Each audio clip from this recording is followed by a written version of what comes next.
Shabbat Shalom. Shema Yisrael. Yahweh Eloheinu Yahweh Akkad. Wherehavata et Yahweh Eloheka. Bako Lavavka Uv Kol Nefeshka Uv Kol Meodika. Wherehayu Hadavarim Ele Eshe Anoki Mitzoveka. Hayom All Lavavka. That is to say, hear Israel. Yahweh our Elohim, Yahweh is one. And you are to love Yahweh, your Elohim, with all of your heart, all of your strength, and all of your resources. These words that I am ordering you today shall be on your heart. Barku et Yahweh, Barku et Yahweh hamevarak, Barukata Yahweh hamevarak le'elam vayet, Barukata Yahweh Eloheinu melech ha'alam, Asher bekarbanu makol hamayim wenatan lanu ha'torah, Barukata Yahweh notan ha'torah. That is to say, blessed be Yahweh. Blessed be Yahweh, the blessed one. Blessed are you, Yahweh, the blessed one for all eternity. Blessed are you, Yahweh, our Elohim, King of the universe, who separated us from all of the peoples and gave us your Torah. Blessed are you, Yahweh, giver of the Torah, to the Elohim of Abraham, Yitzhak, and Israel, to our King, our provider, our Savior, our healer, our deliverer, and our elder. We come to you today, Master, thanking you for all things, asking and begging you, O King, to forgive us of our sins and cleanse us of unrighteousness, that our prayers be not hindered this morning. Forgive us, Master, of our sins, O Master, that we have sinned against you. Have mercy upon us and extend your mercy as you do daily, O King. For we come out on your set-apart day, O King, that you said that you made the world in 6 days, and on the seventh you rested, and we shall also rest. So we come out, Master, on this set-apart day, in this set-apart place as your set-apart people. We thank you, O King, for life, health, and strength, food, clothing, and shelter, knowledge, wisdom, and understanding. We thank you, Master, that you have clothed us in our right minds and gave us reasonable activity of our limbs, that you have given us health, Master, and you have taken us out of idolatry, O King, and you have showed us your truth. And we come today, Master, as your witnesses, as we do every week, O King, for we know that obeying your word is not an option, that it is not a suggestion, O King, but we live by every word that proceedeth out of your mouth, Master. So we come out today in fear and in love and in obedience, and we ask that you will look upon us with a tender eye and have mercy upon us. We thank you for the families that are here and all that are represented, Master, that you brought us out safely. We thank you for the rain that you have provided, Master, that it may provide nourishment to the land, O King. We thank you, Master, for keeping our children as they have traversed throughout this land all this week, and you brought them to us home safely every night. Master, we thank you for gainful employment, O King. We thank you for everything that you have provided for us, Master. We ask that your word will go forth today, O King. We ask that you will continue to look upon us, Master, and bring that the words of our mouths and the meditation of our heart would be acceptable in thy sight, and that we may bring a smile to your heart, Master. And when you think upon us, that you will think good thoughts. Think good thoughts, O Master, because you know those things that we need. You know those things that we want, O King. And please provide them for us, but do not forget us, O King. Do not forget us in that day that shall be a day like none other. You said it has never been a day like it before, and it shall be none afterwards. But we ask that you shall remember us, Master. You shall zakar when you decide to destroy this land, O King, and take us back into the land. Raise us up, O King, and give us an opportunity to go into that 8th day. And we ask that you would keep us until we meet here again. This is our prayer.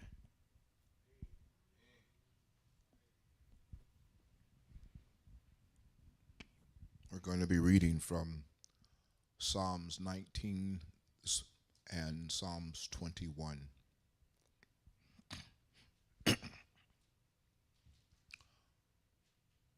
Let us read.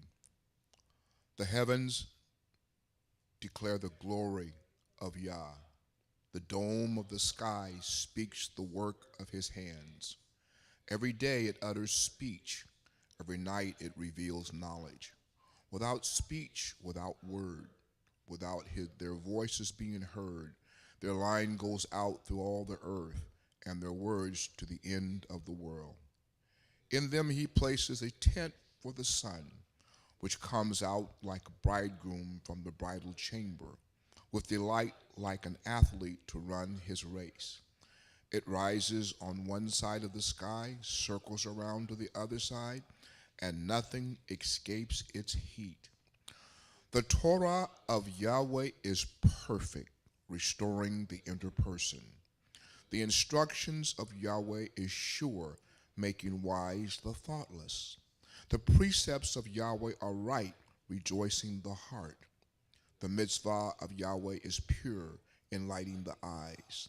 The fear of Yahweh is clean, enduring forever.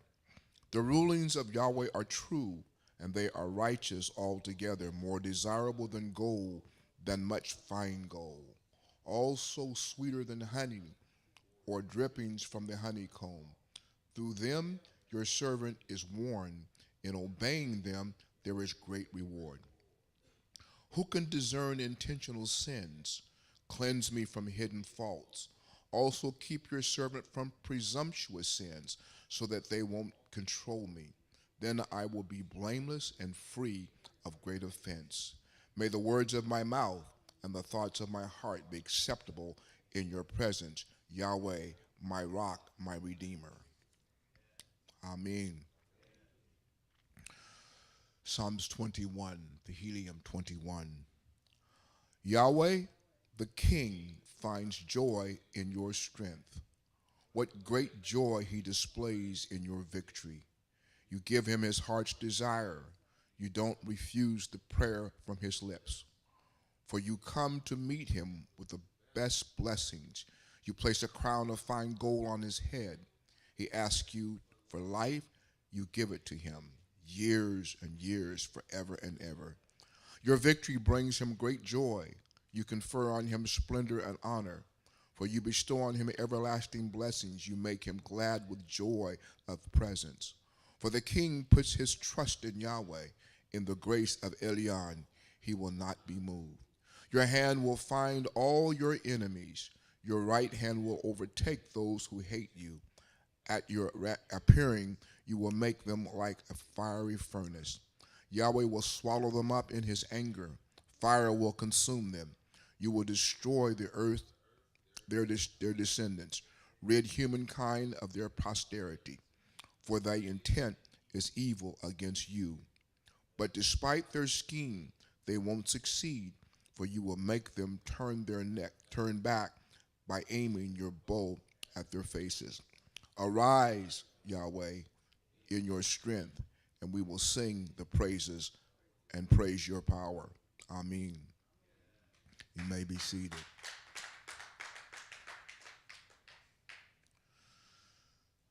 We gather again on this Shabbat to worship and honor our King. Our King is awesome. He's a restorer of that which you and I have lost. I hear King David say these words, I meditate, I meditate, I meditate, I meditate. I meditate upon your mitzvot, your teachings, day and night. Meaning that my consciousness, my awareness is always directed towards you. Why? Because you give me strength. Why? Because you anchor me. Why? Because you cause me to have no fear, and I can walk in your world that you have designed for me to be a king in and a prince in. I can walk in it fearlessly, knowing one thing for sure: Yahweh, you have my back. Amen. Amen. It's interesting to know and realize that we're in an exile and in a world that is ever changing. And to those who don't know the Most High, they are compassed about with fear and anxiety. And as I talked to them, and I had a young brother come visit me this past Shabbat from out of town. He came to visit my mom, and, oh, I want to come by and see you. So, okay. So, you know, they know I have a congregation, so how's the congregation doing? How's the church doing? I said, the congregation is doing just fine. I says, but I don't walk in that Christian ideology or theology. Oh? No, I'm a fundamental Hebrew. I says, well, what does that mean? I said, that means that I walk purely in the teachings and the understandings of the Most High that has been written in the Scriptures. Okay. I said, and the Scriptures are Genesis to Malachi, or Genesis to Second Chronicles, depending on what kind of Bible you have. Okay, he's good. Okay, good. Everything's going along just fine. You know, everything's going along, moving just fine. I said, however, what I don't subscribe to and what I don't teach are things that come out of the text across the street, which is the New Testament.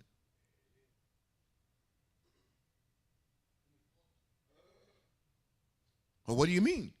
I said, well, I've come to understand that, first of all, the only one who can call himself a power is the Creator, the Most High. There is no power besides him. I says, and let's understand some verbiage. You use the word God, but God is not the Father's name.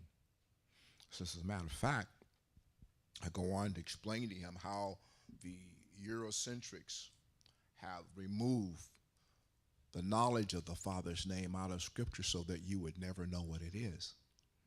I said, so let's go over to chapter 3 of Exodus and go down to verse 13. I said, and let's read it from your version, and then let's read it from the Masoretic text version. So we're reading it. I said, what do you notice is missing? I said, I get to the point, and he says, this shall be my name forever. But as you notice, they never tell you what his name is. I said, but now let's read it correctly. I said, the Father's name is Yahweh. It's written right here in text. They extracted it 68,000 plus times so you would never know his name, so that your deliverance, when you call upon the name for deliverance, you would never receive deliverance. So I said to myself, so tell me, when you hear the word Lord, what comes to your mind? In any place where you're reading in the Bible, when you see the word Lord, what comes to your mind? He says, Jesus. I says, exactly. I said, and therein lies the problem. So he had taken his coat off, when he first came in. And after I started talking about that and beginning to point out that Isaiah chapter 7 is not a precursor or a prophecy about that guy, started fumbling with his jacket on his leg. And then when I went on to explain further that this guy can't be God, and number two, there's no salvation in his name. I gotta go. I said, I know. I know. I said, but you asked me. I says, and I'm not going to sit here and dance around truth when truth is here before us. I said, I can't help it that that you all have been hoodwinked and bamboozled by the Europeans who have given you their God. That's not your God. That's not your power. Your power is the Creator. And he says, starting in Isaiah chapter 40, who he is. And he tells you over and over and over again, I'm the first, I'm the last, beside me, there is no other. And then he asks a question, to whom do you compare me? I said, it's black and white for me. I don't have time for whatever. I forget what the word it was he called me, and he said I gotta go. I said I know. I said every time I bring up Jesus in a conversation that opposes the norm of Christianity, people always get uncomfortable and they have to go. Well, it's my job to make you uncomfortable. And the thing about it is that I know you all. I don't know if you know, but I'm working on the third book, which is called "What About My People."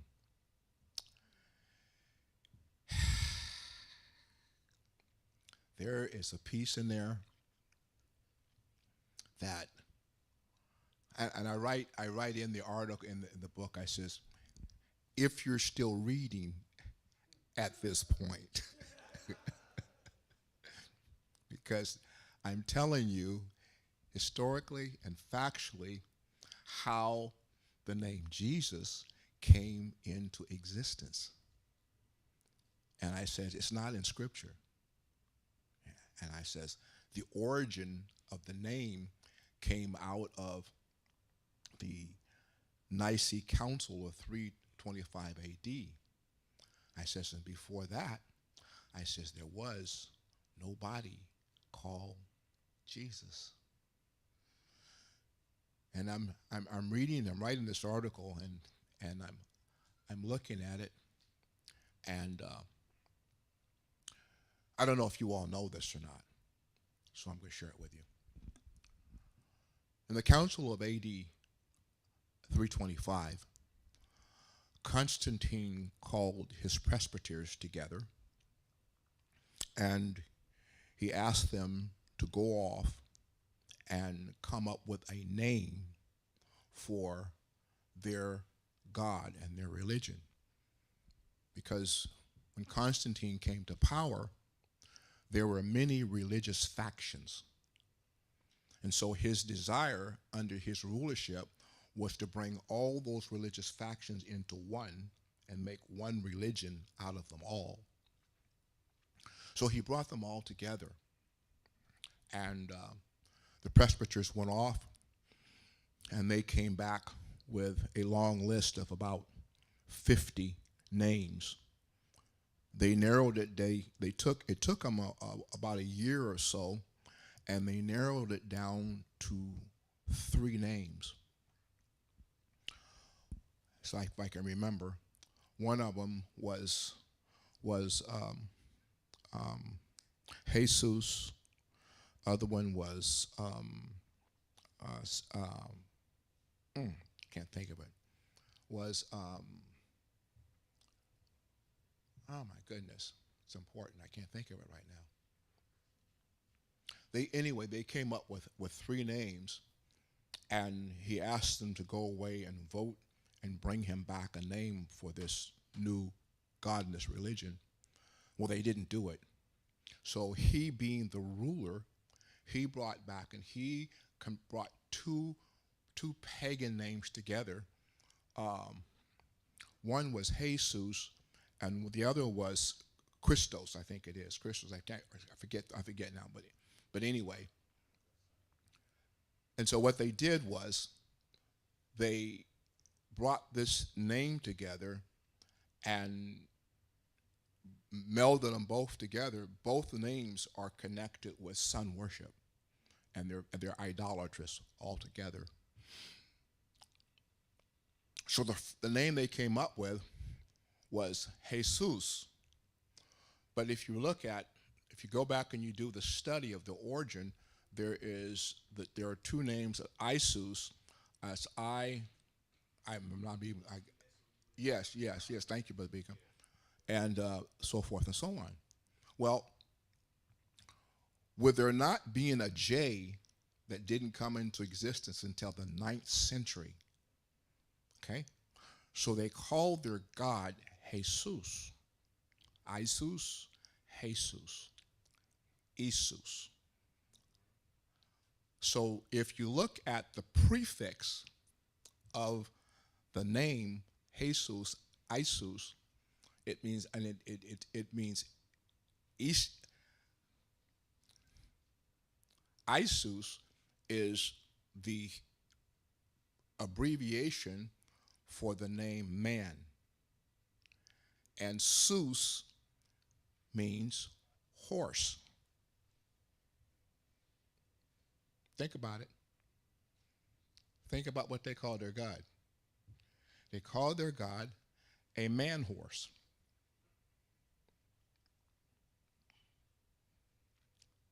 So in the 9th century, when the letter J came about, they dropped the letter H and put the letter J on it to give you Jesus. Now, I want you to think about this, okay? How many Hispanics do you know spell their name Jesus, but they pronounce it Jesus? Now, there is supposed to be power in that name. Jesus, Jesus. Was there power in the name Isus? Was there power in the name Jesus? But now this name now has power. So I'm saying to our people, every nation of people knows the origin of their deity. Christianity does not have a clue. They don't have a clue. Plus the fact that none of this has the handprint or the voice of anybody that is melanated. This is all European. So now I go to their text in Revelations where it says, and the whole world did what? Wandered after the beast. Now we have to go to Daniel to discover who the beast are. So we go into Daniel chapter 7 and we outline all of the beasts, and the two critical ones are Greece and Rome. So here we have it. They're telling you in their own document that the whole world wanders after the beast. The creation of Greece under Constantine and the further promulgation of that beast by Rome. And so we worship a God who has all of these heathenistic connections to it. Now, what did they gave us a picture of their God. And the picture that they gave us of their God is one of their gods that's called Serapis. If you look up Serapis and you see the evolution of Serapis, the evolution of Serapis gets to this blonde-haired, blue-eyed guy in modern times that they call Jesus. So now, let's think about this for a minute. I don't know about you, but we probably all had them in our house. A picture on the wall of a blonde, blue-eyed guy we called Jesus. And we had a cross. You had a cross in the house representing this crucifixion situation. And we worshiped that. Do you see how uncomfortable it becomes when you start tearing down the falsity and the error that resides in what we have come to know? Let's take it one step further. Our ancestors in slavery, our ancestors came out of the continent of Africa, brought there, taken out by the Portuguese, the Jews, and the Jews were doing a very heavy concentration of business with the slave trade out of Spain. Now, I don't know if you've ever been to Africa. I've been there twice. Our people in Africa don't speak English other than the fact that they've learned English, but their natural language is not English. So that means that they were introduced to Christianity in Spain because Spain told them, the Jews, that if you're going to do business here in Spain, then you're going to have to become Christian. So they introduced our people in slavery there to what Christianity was, but they didn't really learn it until they got here. Follow the thought. Our people, our ancestors in slavery, never had an opportunity to do what you're doing now, and that is to sit in the congregation of the churches of Massa. Massa didn't like that. Massa didn't do that. So what they had to do, they had to pull up a seat outside the churches and listen through the windows to what Massa was doing. Okay? Found the thought? So now they also have a Bible that's called the Slave Bible that they're learning certain things out of. But when the Emancipation Proclamation came, in which that they were freed, what do you think they did? They came and they constructed churches after the order of Massa. That was the only example they had. African Episcopalian AME Church, the AME, African Methodist Episcopal Church. There are two factions of the Baptist organization, Southern Baptists and Baptists. Well, the Southern Baptists, they are white. The Baptists, they are a mixed congregation of melanated people. So what did we do? We have patterned everything off of what Massa taught us, and Massa taught us Jesus Christ. And we swallowed it hook, line, and sinker. And guess what we can't do? We can't get the hook out of our mouths. We can't get the hook. That's just a little short snippet that I'm writing. Where did we learn to shout? We learned to shout from Massa. I don't know if you've ever seen the documentaries of Massa shouting, doing it. 49ers fans, you'll know a guy that's called Merton Hanks. Merton Hanks used to celebrate, and he used to do the chicken. And that's how Massa used to shout. Well, we have simply taken what we learned from Massa and made it our own because we're a creative people. So we learned how to shout from Massa. We learned how to preach from Massa because Massa used to stand on the streets and he used to have street meetings and they would holler and preach on the streets. So you gotta know the history of how all this comes about. So we've mimicked everything that Massa has given us, but we've made it our own. We've perfected it. There is nothing like black gospel music. There's nothing like black oratory. We have the ability to have excellent oratory, and oratory captures us. It captures us. If the dude up here can speak well and he can just get that deep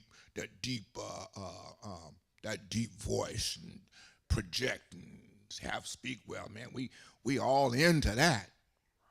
But all of that came from Massa.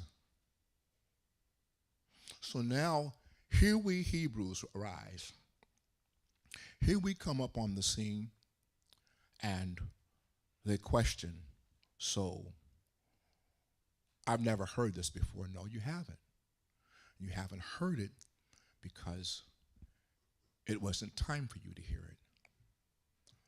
But we have to go to Scripture and we have to hear what the Most High said. He says, there will come a time when where you are, and you've lived long, that the place that I will disperse you from, that place, you will look for me and you will find me. We looked and we found him. Going to the verbiage of text, it says, I have found him whom my soul loves. My soul loves. Well, what about all these blessings we got? I mean, Jesus has blessed us. I says, no, it wasn't Jesus that blessed you. I says, Jesus didn't bless you. Jesus couldn't bless himself. He couldn't bless himself. He couldn't save himself. I said, that wasn't Jesus that blessed you. What you have to realize, class, and I want you to understand something. The creator of all things is merciful. He's long-suffering, and he's patient. And one of the things that he will do in this exile, okay, if your heart is right, because everything is patterned after your heart, because we've already discovered, as we've already talked about, he does what? He knows the heart. He tries the reins of the heart. He says, I know what's in your heart. Your actions don't really define what's in your heart. There are people who worship Jesus that love the Most High. They just don't know who he is by name. But they love him. They love, I'm going to use your terminology. They love God. And because he understands their ignorance, remember the text says, he winked at ignorance. So he's accepted ignorance. There will come a time when he's not going to accept ignorance. So he looks at the ignorance that resides in the hearts of our people, and they don't even know that he is blessing them in spite of their ignorance. He's healing them in spite of their ignorance. But there's going to come a day when ignorance is not going to play a role in it, and they'll be held accountable to understand what truth is. So the gentleman told me, he said, I don't have time for that's too much for me to digest. I gotta go. I said, okay, no problem. I know how you all are. I was once there. I said, I can testify like Shaul testified. My heritage, I was born a Christian.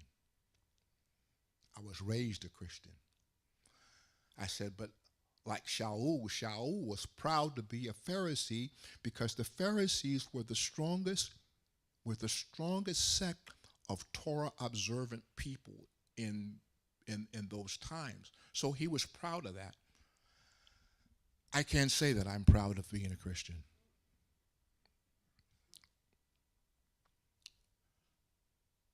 One thing it did teach me, because I had a father that was very devout, and he was a very good man. He was a humble man. And one thing that he taught me about what he knew about holiness, being set apart. That was his thing. So I come out of that understanding and gravitating to this whole idea of being set apart for the Most High. But now I know what it is. It's not the way you dress. It's not any of that. It has to do with honoring, as we read in Psalms 19 today, and understanding the depth, the breadth, and the gravity of understanding what the Torah is and what it means to the Father's people. Just a little something. Just a little something. So anyway, I'm writing the tell-all book. How we got here, what our people, how.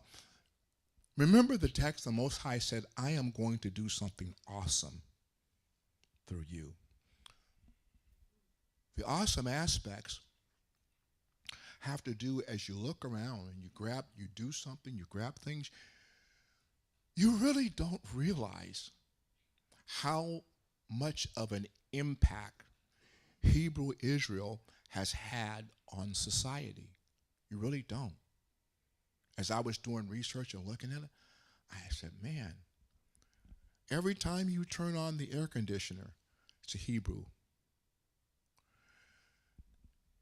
Every time you look and open your refrigerator, the refrigeration, the work of a Hebrew. Every time you pick up a cell phone, the work of a Hebrew. Every time you do something on a computer, it's the work of a Hebrew. It goes on and on and on. And we look at our contribution to civilization. Now, we don't take into consideration why it is that we have such an impact on society and the world. Does anybody know why?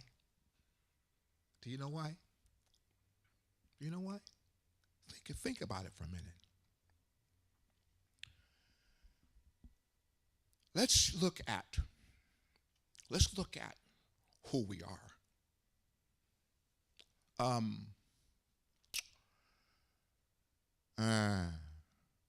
Moray, Appleton. Yes, you can. Moray Beckham, fathers that are in the house. Do your sons carry your DNA?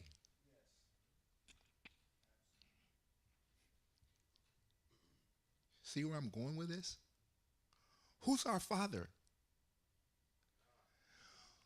Who did he create first? He created the melanated man. He's our father. Our father was a creator. Doesn't it stand to reason that his sons would carry his DNA and also be able to create. So the mass things that we look at in civilization have our handprint all over it. All over. You almost can't touch anything that's in existence today that we use that isn't connected to a melanated man. You all are knowledgeable of the fact that it was a black plumber who's the orchestrator of open heart surgery. You're knowledgeable of the fact that blood plasma is the work of a black individual. The Most High has given us the ability to formulate and create things that are germane to life. Life. That help people to live. Why? Because he said, I'm going to do something awesome through you. And look at us. Hebraically, we may not be a large group of people who are walking in the knowledge and understanding of the Father's word. That's okay. That's okay. We know by Scripture that one day that's all going to change.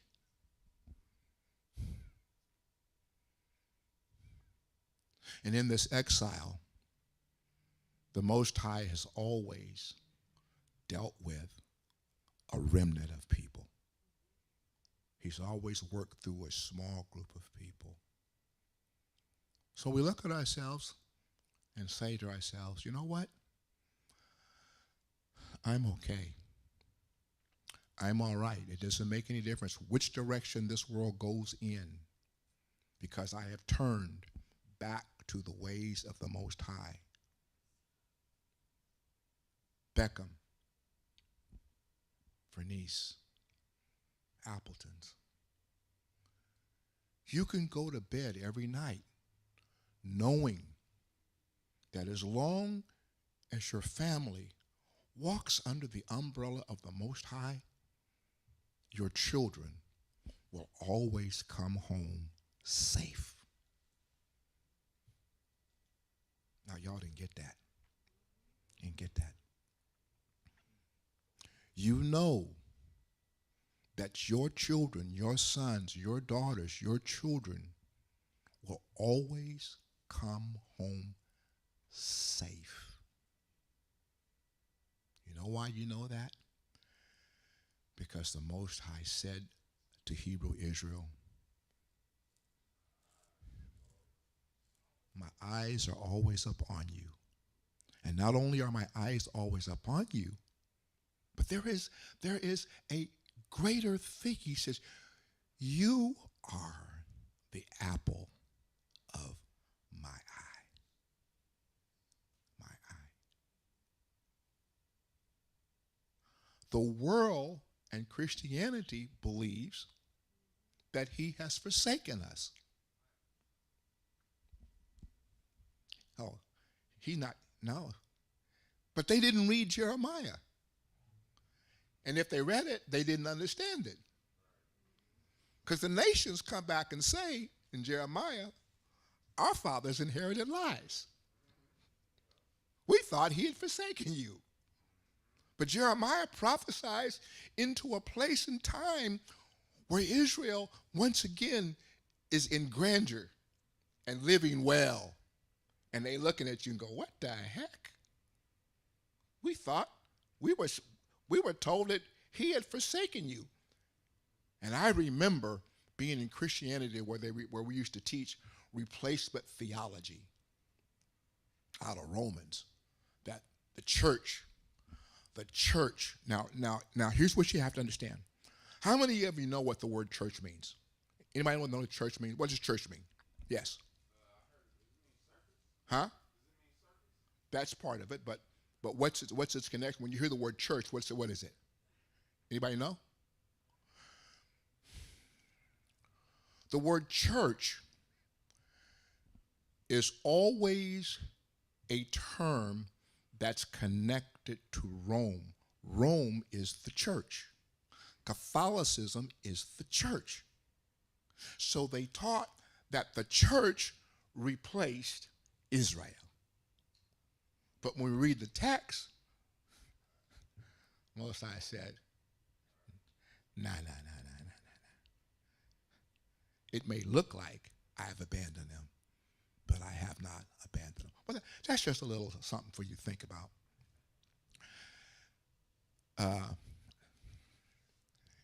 Are you ready to go now?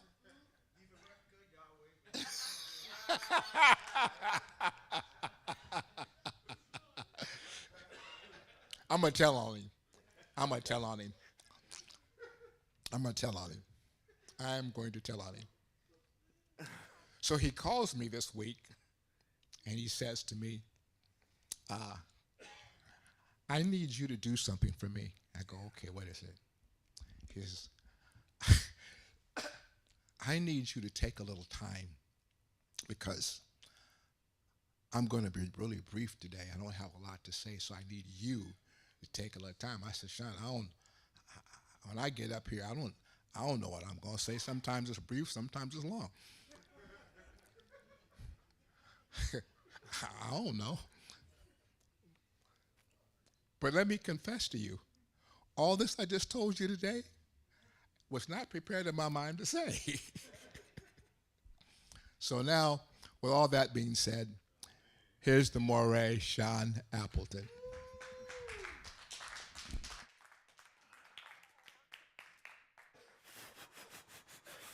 Am I on? Oh, yes. Check 1, 2. Microphone check. What's up? No. We don't use time. We on the Most High's time. When is the Shabbat over with? Oh, when the sun go down. Okay, maybe the sun ain't went down yet. But anyhow, it is a pleasure and an honor to be before you in this place on this Shabbat where we wholly convocate to honor the Shabbat as is written in the mitzvot. 1. Mo. Again, just to tell you like it, T-I is. So, to the beneficent, the Most High, who has allowed me to be here, the beneficent, the Most High, who has created all things, the one that is written in Bereshit, chapter number 1, who hovered over the waters, created all things in 6 days, and on the 7th day rested. To that Elohim, who cannot be compared to any other. Those of you that know what's going on in Sacramento, California right now, know that it's raining. And if you stand with the sun behind you and you look towards the west, you might see the covenant of the Most High in the sky. The one that wrote that, when we Hebrews look at that, that's just not simply colors in the sky in the ark. To the Hebrew, that means what? That is a covenant that the Most High has made that says, I will not destroy the earth by water again. That is a mitzvot and a covenant that you are looking at. Remember that, because that's going to be a segue into something else we're going to talk about.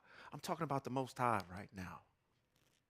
So to that Elohim, that power that has allowed us to be here today, I thank him for that. For all of our dignitaries that are here joining us today. Ambassador Beacon, who, thank you for your shoe game today. We on one accord, sir. Ambassador Beckham, Ambassador Tate, Moray Yeshai Beverly, and the Honorable Robert B. Holman Jr. To all of you, I say Shabbat Shalom. To all of you that are joining us by way of the stream, those of you that found it profitable to join us here today for the short time that we will be here while I'm up here. Shabbat Shalom to all of you, to our descendants that are not here today, that will listen to these recordings and understand that their ancestors tried to walk in the ways of the Most High the best way we could during this dispensation of time with the information that we currently have. Shabbat Shalom to all of you. Now, I'm going to do something a little different today, because I usually start out by making sure that me. You guys got your voices on point because you know what we're getting ready to do. There was something that we did a long time ago here in FTF. When we got done with worship, we used to, what? Get up and you would go greet somebody. We're going to modify that a little bit because I got some ground I got to cover today. We're going to do it a little bit different. So, this side, shh, be quiet. Shh, be quiet. All of y'all, look at them. And when I tell you to say Shabbat Shalom, you're going to say Shabbat Shalom, all right? You ready?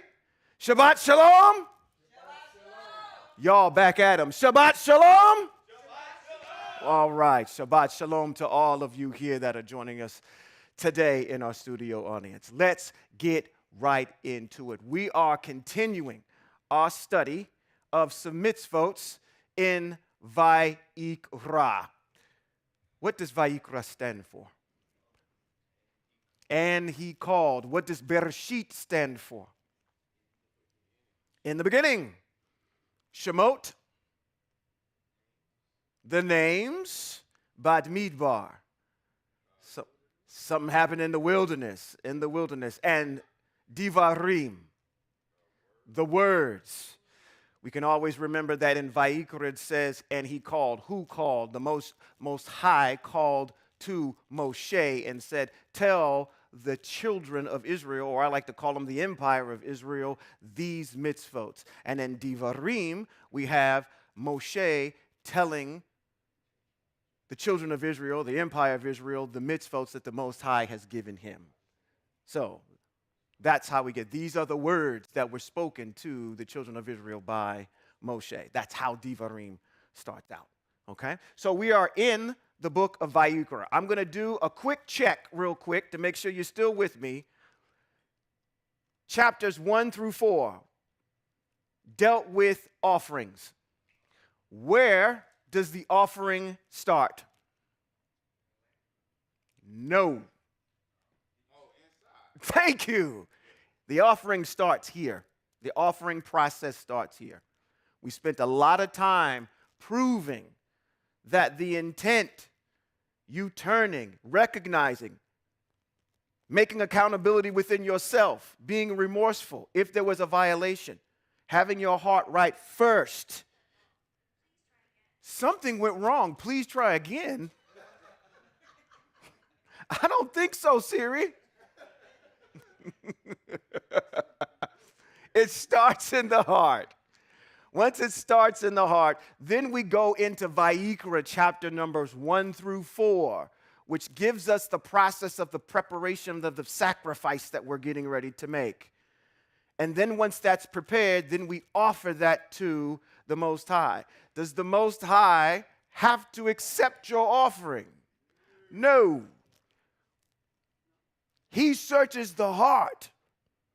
Whether or not your heart is right is whether or not he's going to accept it. So we have the same things that we have here today. Our ancestors were subject to it.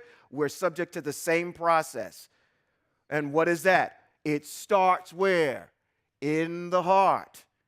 Now, can we prepare sacrifices in exile? No. In exile, do we have the Kohanim that we have to bring it to? No. Do we have the sanctuary or the tabernacle? No. Okay? We don't have any of those components, but what do we have in exile? Boom, boom, boom, boom, boom, boom. The heart. That's where it starts, okay? Main takeaways from the first 4 chapters, because we deal with burnt offerings in chapter number 1. We deal with the grain offerings in chapter number 2. In chapter number 3, we'll deal with the peace offerings. And in chapter number 4 of Vayikra, we are dealing with what? Offerings that are for inadvertent sin. Main takeaways from chapter number 1, burnt offerings. Burnt offerings are general purpose offerings, okay? They can be brought for a myriad of things. inadvertent sin. You can see them wrapped up in that. The burnt offering can be there. You can see it for an appointed time.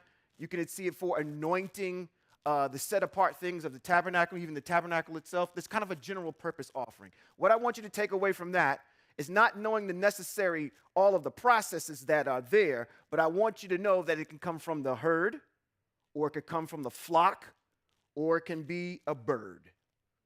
That's what a burnt offering can be from, okay? Now, what did we go to in chapter number 2? Grain offerings. Main takeaways from the grain offerings are what? Where they're cooked, they can either be loose, they can either be cooked on a griddle, in a pot, in the oven. There's a certain kind of grain offering called a first fruit offering that's made of grain. Those are done at appointed times. That's what I want you to take away from that. I don't need you to know verbatim, okay, when I present my grain offering, it has to be without leaven, and it has to be made with olive oil and frankincense, and it has to be brought a certain way. You don't necessarily need to get down into the details like that, but when you're going through and you're reading the rest of our Hebrew text and it says a grain offering, that should come to your mind. It's like, I wonder whether or not that's something that needs to be baked in a specific place, okay? Grain offerings are for, generally speaking, they're going to be for Thanksgiving, or for a harvest, something like that, okay? In general, chapter number 3, we went into what? Peace offerings. Peace offerings are the ones where we get really kind of, you turn into a butcher, where you're going in there, you're removing the kidneys, you're removing the fat, you're removing all these types of things from that particular animal. Peace offerings. Main takeaways from there are going to be what for peace offerings? I got to make sure I get it myself and get it right. From the flock and from the herd. I just wanted to double check something. Those are the two main. Whether or not that peace offering is going to come from the flock or it's going to come from the herd. And there's those specific processes on how you prepare those particular sacrifices. Inadvertent sin in chapter number 4. Categories range from, this is the main takeaways I don't want you to get from that, is that it starts with the Kohanim. There's specific sacrifices that have to be made if there's inadvertent sin done by the Kohanim, one that's done for the leadership of Israel, actually done for Israel, one for the leadership of Israel, and then one for the individual. Main takeaway out of that is they can be from those particular categories. I just want you to know those particular categories. That's probably the main thing out of chapter number 4. One thing that you're going to continue to hear, and we go back to it, is when you do stuff for inadvertent sin, what gender does that animal need to be? For inadvertent sin for the individual, has to be a female, okay? And that's when we brought up that issue last week that said, hey, if you're going to bring something or something is dying for your inadvertent sin, which sin, umbrella of sin covers, does it not? Sin that you know of. Okay, let's take the word sin and let's draw 2 trees off of it. One is going to branch off and be inadvertent. The other is going to be premeditated. It still falls under the category of sin. So if something dying for you as an animal has to be a female, not a man and not a person. Okay? Again, not a man and not a person, okay? Prior to Christ being stapled up there on the cross, when do you ever hear of the Most High saying, we're going to do away with these mitzvot? When does the Most High ever break? Wait a minute. Come on, Brittany, you know this. We had this discussion. Where is it? Yah is not a man that he should lie or change his mind. Bad Midbar, chapter number 23, verse 19. Okay? Where have you ever seen the Most High lie or change his mind? So you're going to need to show me between the time that the Most High took, according to you, a 400-year dirt nap and then woke up in Matthew, and we have this dissertation that's there, and say that Now we're going to change the game. We flip the script. Because now, in order for Christ to be instantiated in the earth, a violation of a mitzvot has to take place. So we have to prove somewhere prior to Christ's birth that the Most High did away with the mitzvot. And you have no indication of that at all. So we have that benchmark. Chapter number 4, main takeaways. Sin, inadvertent sin for the Kohanim, children of Israel, leaders of the children of Israel, and the individual. That's inadvertent. Now we jump into chapter number 5, and this should go fairly quick. In chapter number 5, these are the mitzvot that we are going to go over. And before I get into this, I got to ask you all a question. Because Vayikra is going to do some things to you. Let me ask you all a question. And I'm looking at eyeballs. Do you love the Most High unconditionally? Do you love the Most High unconditionally? So, anything that proceeds out of the mouth of the Most High, you love. Okay?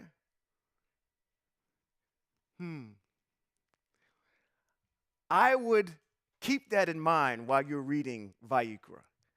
See, I believe there's some things that's in Vayikra that are diametrically opposed to how we live today. And you love the Most High unconditionally until a condition shows up that you don't love. You will love the Most High unconditionally until a condition shows up that you don't love, for all of you that have left because of the Shabbat. Okay? When we start getting into these issues of how a relationship works in Hebrew Israel, it's going to be diametrically opposed to how you live right now. There are things that you've brought up to me, individuals have brought up to me and said, hey, I disagree with this. Why does the rapist have to marry the person he raped? Do you love the Most High unconditionally until there's a condition that shows up that you don't love? Just because we don't understand it, just because it doesn't conform to the way we live, doesn't negate the fact that the Most High said it. So, I forewarn you, as we get deeper and deeper into Vayikra, there are going to be some issues that are going to challenge you. But again, we need to put those feelings in their proper place. Was that if I love the Most High conditionally and I will obey the Most High, then I have to accept the laws and rulings and edicts of how Hebrew Israel runs, period. Irrespective of whether or not it's against current day 2024 culture. Okay? Moving forward. Now, up to this point in Vayikra, none of these mitzvot we can do in exile in totality. All right? Why? Most of them, right now up to this point, have to deal with a certain place. It has to be brought at a certain time. Has to be made to the Kohanim, which we don't have. The articles of the tabernacle are not around. And quite frankly, by default, the first one I said, it has to be in a certain place, and you are all in exile. So these are the ones that we know about, but we cannot do. Let's go on and start in chapter number 5, verse 1. Now, matter of fact, let me do this real quick, just so I give you a quick overview of where we're going today. These are some of the mitzvot that we're going to talk about today. I'm going to read them off real quick. Refusing to testify as a witness. Our Moray, I got to take a side quest real quick. Our Moray has brought up something in here time and time again. It is funny to me that how your American culture and society is built off of your Hebrew mitzvot. The founding fathers of this land, who have what? Composed the Constitution, all of these laws, read your mitzvot. Most of the stuff that you're going to see probably coming up here and say, we have laws like that in the United States right now. Okay? You guys are the head and not the tail. You just never discovered who you were. Okay? So, anyway, let's keep going. Refusing to testify as a witness. Is that something that's instantiated right now? If you decide to not show up, okay? There's a consequence in the United States for that. It says, if a person touches something unclean, it says, not remembering to fulfill an oath. That's a huge one. Consequences of the above mitzvot. Now, I'm giving my thunder away with that one. Inadvertent sins about the set-apart things, mitzvot for Aharon and his sons for burnt offerings, for the grain offerings, and then offerings made for Aharon and his sons on the day that they are anointed. So prior to chapters 1 through 4, we learned how to make those sacrifices. Okay? Now we're getting into when they're presented to the Kohanim, we're going to go over his particular role and what he does. There's a protocol at which he has to follow when he receives that. Okay? So we know how to make the sacrifice. Now we're going to get the protocol on how to properly conduct it, what the liturgy is for that. Okay? Now, the last one here is the mitzvot for Aharon and his sons for the sin offering. Let's get right into it. Chapter number 5, verse 1. And for who is the prophet that when they found the mitzvot, or the Torah of the Most High, they stood all day? Did it say all day, or they stood a quarter of the day? How long did they stand? Was it Ezra? They found the Torah and they read it. They stood up and they listened. Picture yourself right now with your ancestors. This is what they're being read. Okay? This is how Hebrew Israel functions. This is our lifestyle. Okay? Let's start. It says, these are the ones for refusing to testify as a witness. This is a mitzvot here. It says, if a person who is a witness sworn to testify sins by refusing to tell what he has seen or heard about the matter, he must bear the consequences. Remember that last part. We don't know what those consequences are. Okay? So we're going to get a definition of what that's going to be later on. So the first question you should be asking yourself is, what are the consequences? Because it's not spelled out here. Okay? Next issue. So that's 1. 2, if a person touches something unclean. It says if a person touches something unclean, whether the carcass of an unclean wild animal. Let me go slow. These are mitzvot. Remember these. If a person touches something unclean, whether the carcass of an unclean wild animal, a domestic animal, or a reptile, he is guilty, even though he may have not be aware that he is unclean. If he touches some human uncleanliness, no matter what the source of his uncleanliness is, and is unaware of it, then when he learns of it, he is guilty. Is that a mitzvot that we can do today? Absolutely. Okay? And the one prior to it, it says if a person is a witness sworn to testify and sins by refusing to tell what he has seen or heard, so on and so forth, is that a mitzvot that we could carry out? Yes. Okay? All right? Now, I want to go to Vayikra chapter number 15, verses 16 through 17. To kind of give you a backdrop on if someone touches something unclean. Give me something unclean. If you touch it, what does the mitzvot say while he's going there? It says if a person, I'm going to read it to you one more time. Well, it says if a person touches, I'm talking about this latter part. No, in verse number 3, where it says if he touches some human uncleanliness, no matter what source of his uncleanliness it is and is unaware of it, then when he learns of it, he is guilty. What is I should have asked a better question. What are some human uncleanliness? Seminal emissions. What else? Blood. What else? She says. Kind of, yes, when we get to that. When we get to that. It's coming up soon. What else? I'm talking about some fluid or something else. I'm not talking about a specific act. Blood and semen. Okay. Do we have an example of those? Yes, we do. Ooh, you Hebrews. I love y'all. Y'all don't spare no expense. It says in Vayikra chapter number 15, verses 16 and 17. Here is a mitzvot that talks about some emissions that are, now again, I want to put this in the proper context, okay? I got to do this. Because every time that we talk about a nidah, which is what?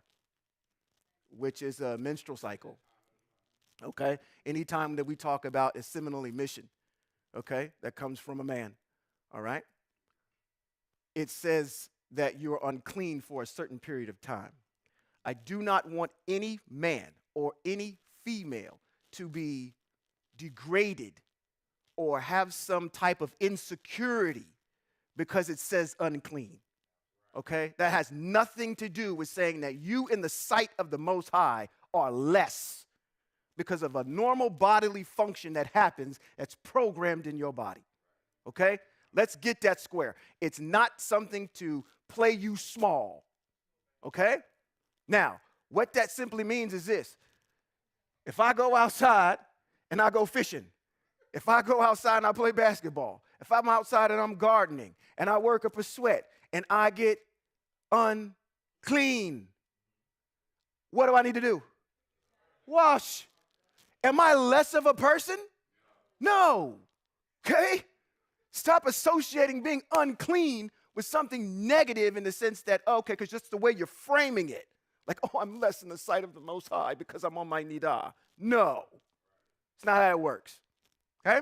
Before I read this, so let me set that precedent. It says, if a man has a seminal emission, he is to bathe his entire body in water. He will be unclean until evening. Any clothing or leather on which there is any semen is to be washed with water. It will be unclean until evening. If a man goes to bed, here you go with your mitzvot. If a man goes to bed with a woman and has sexual relations, both are to bathe themselves in water. They will be unclean until evening. Just wash your body, okay?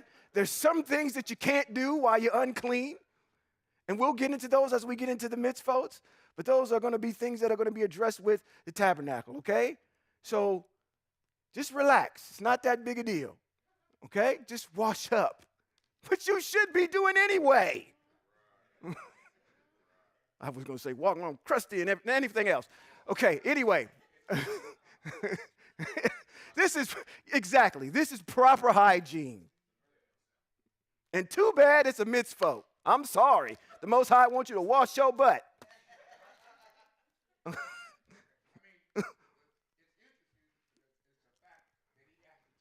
Right, exactly.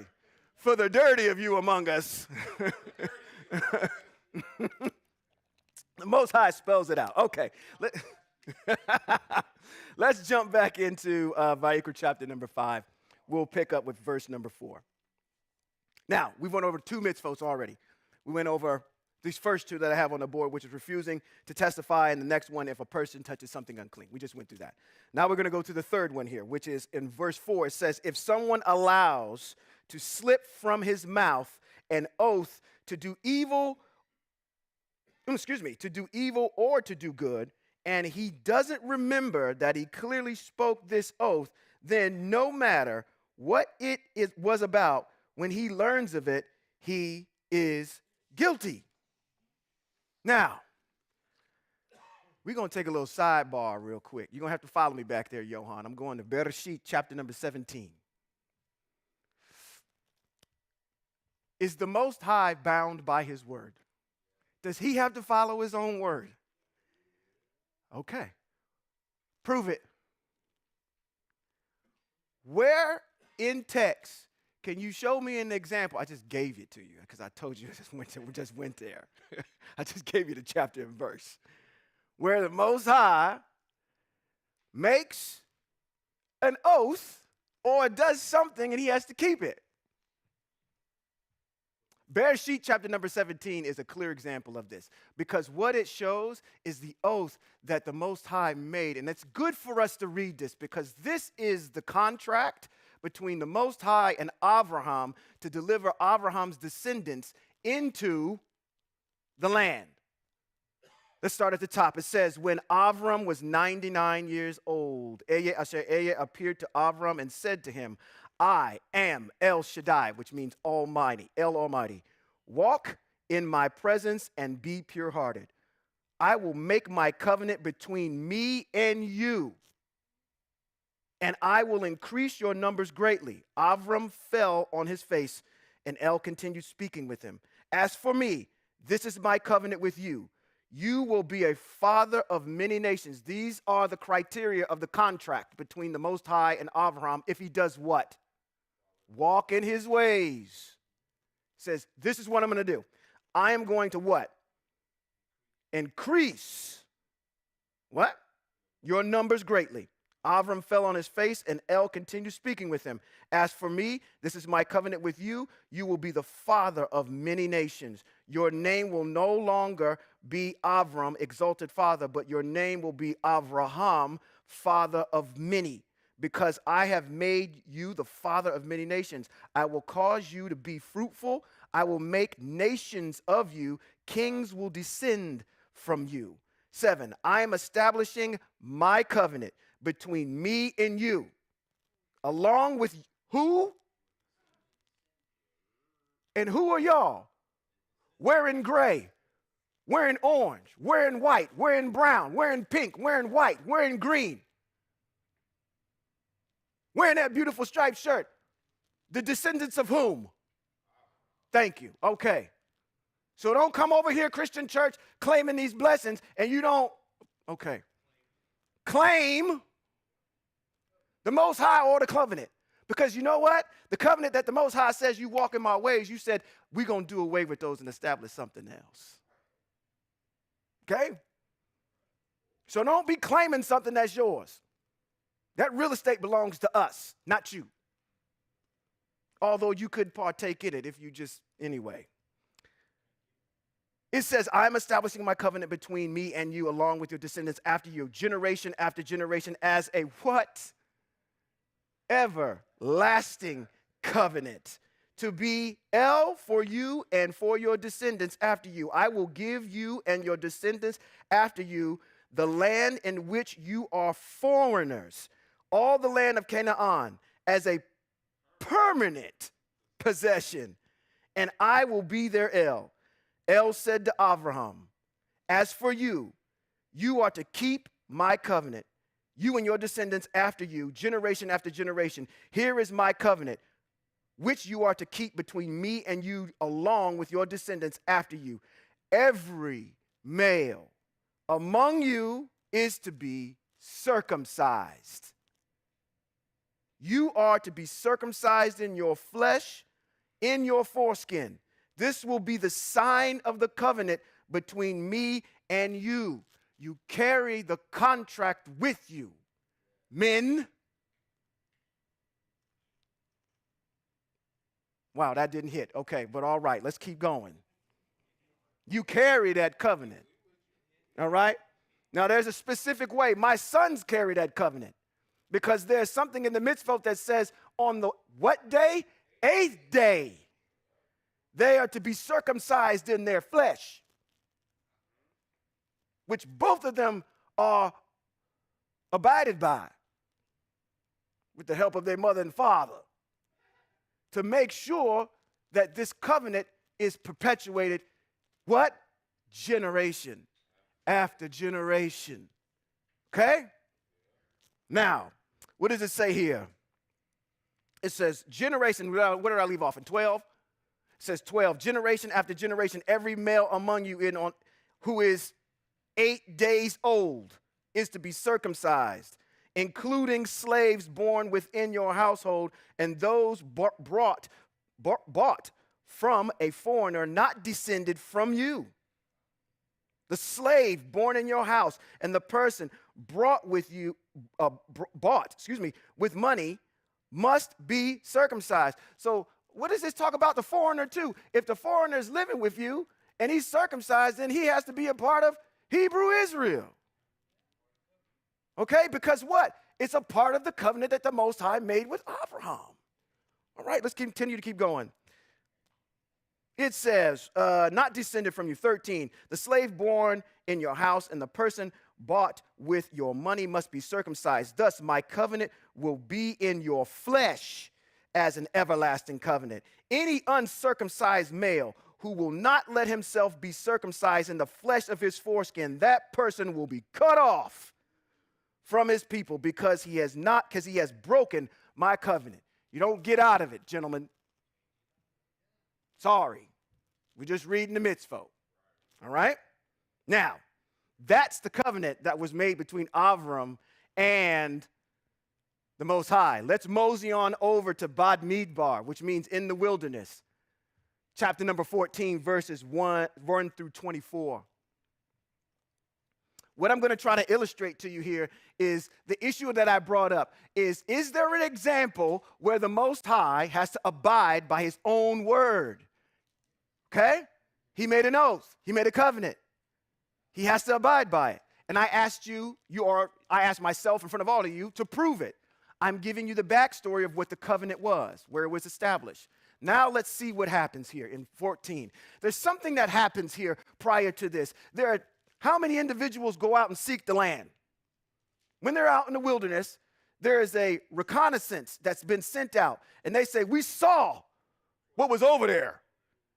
And we look like grasshoppers to these folk.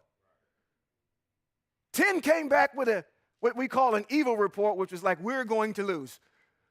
We're going to get spanked. Okay? Right? They said they got LeBron James, Steph Curry, Kevin Durant. Who else? He said Wilt Chamberlain. They got all the all-star team. And they said, all we got is Sean Appleton.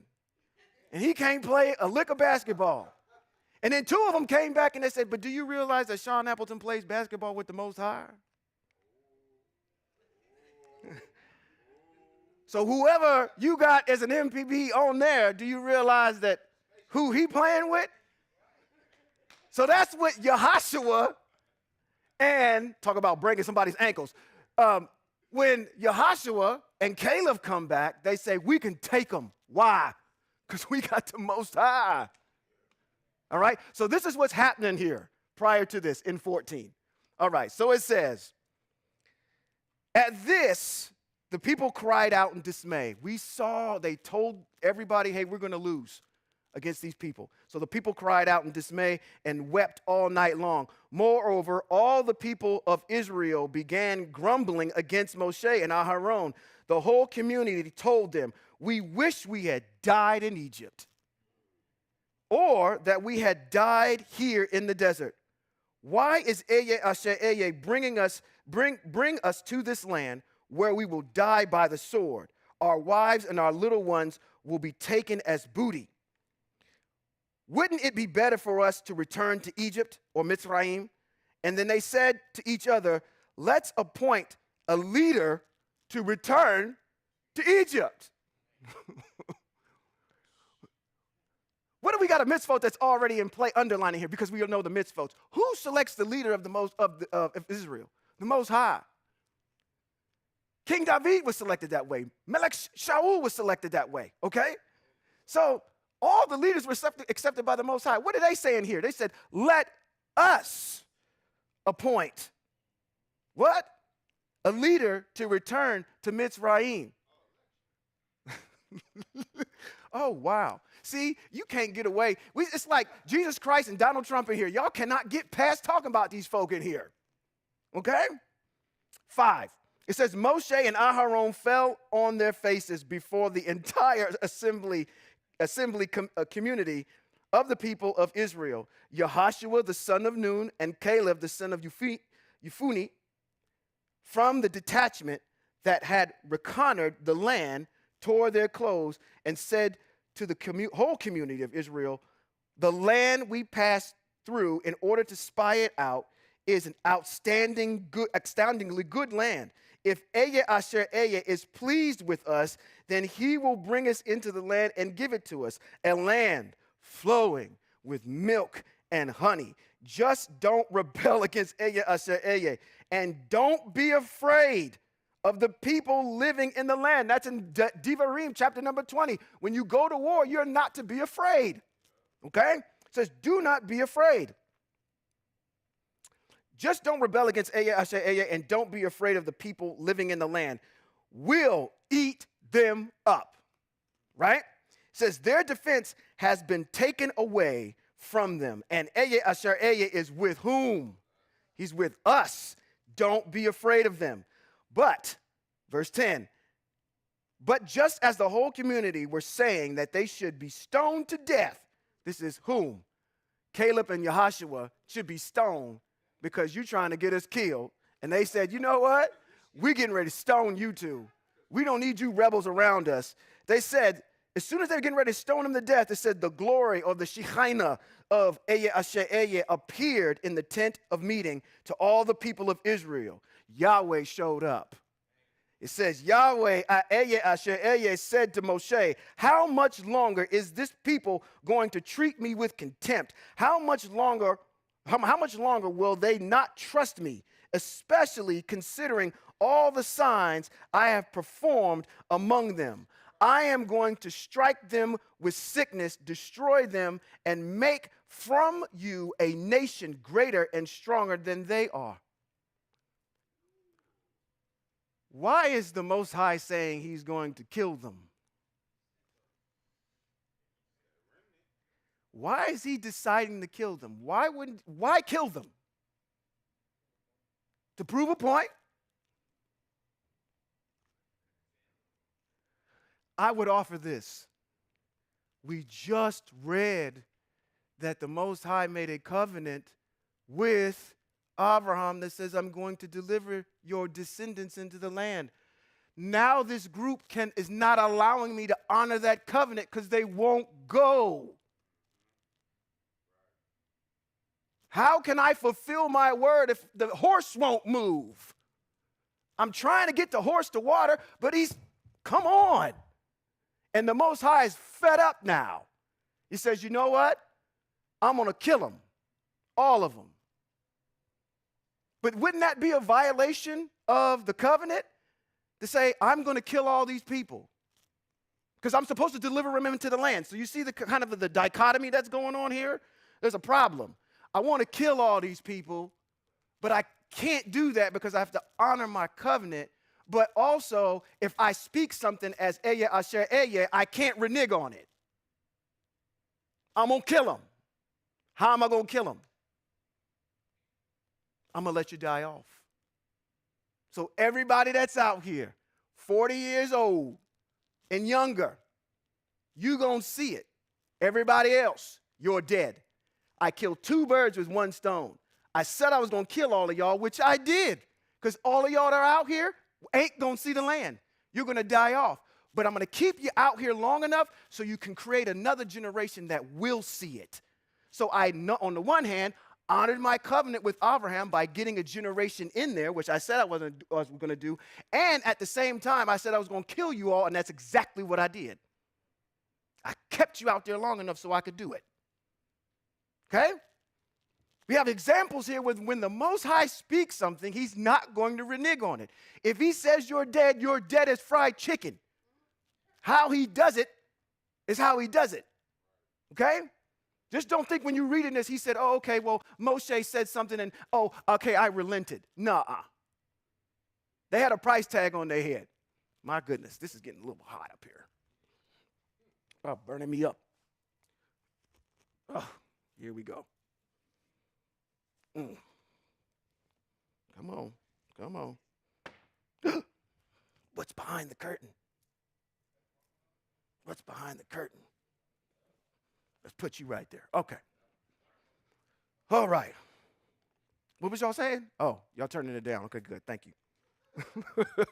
Let's read on a little bit here. It says in 13, it says, however, Moshe replied to Eye Asher Eye, when the Egyptians heard about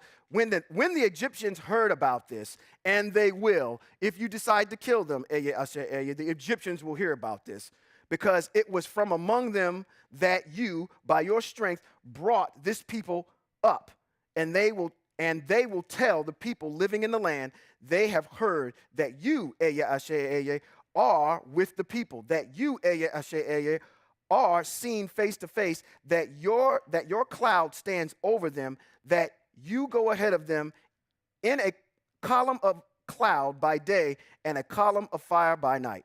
If you kill off this people in a single stroke, then the nations that have heard your reputation will say that the reason Eye Asher Eye slaughtered this people in the desert is that he wasn't able to bring them into the land which he swore to give to them. What's Moshe doing? Moshe is rationalizing with the Most High. He's saying, hey, listen, if you do this, then you just diminish what you said. Your word becomes junk at this particular point.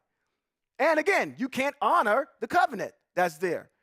But this is what people are going to say, is that you're a weak Elohim and you couldn't do what you say you were going to do.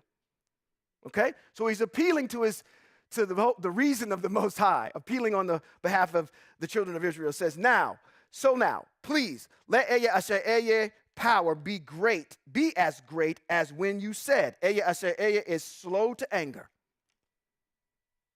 rich in grace, forgiving offenses and crimes. Okay.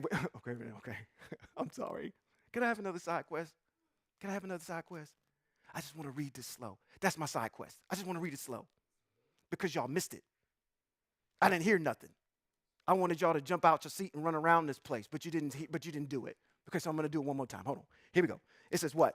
It says, so now, please let Eye Asher Eye's power be as great as when you said. Eye Asher Eye is slow to anger, rich in grace.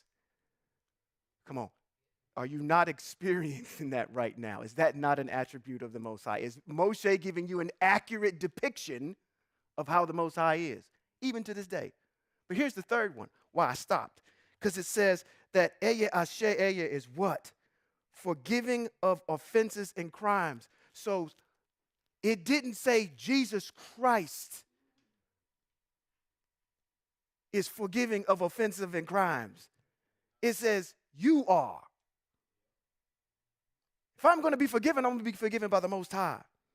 It says, yet, not exonerating the guilty, but causing the negative effects of the parents' offenses to be experienced, but causing the negative effects of the parents' offenses to be experienced by the children and even by the third and fourth generation. Please forgive this offense of the people according to the greatness of your grace, just as you have borne with this people from Egypt until now. Eye Asher Eye answered, I have forgiven as you have asked.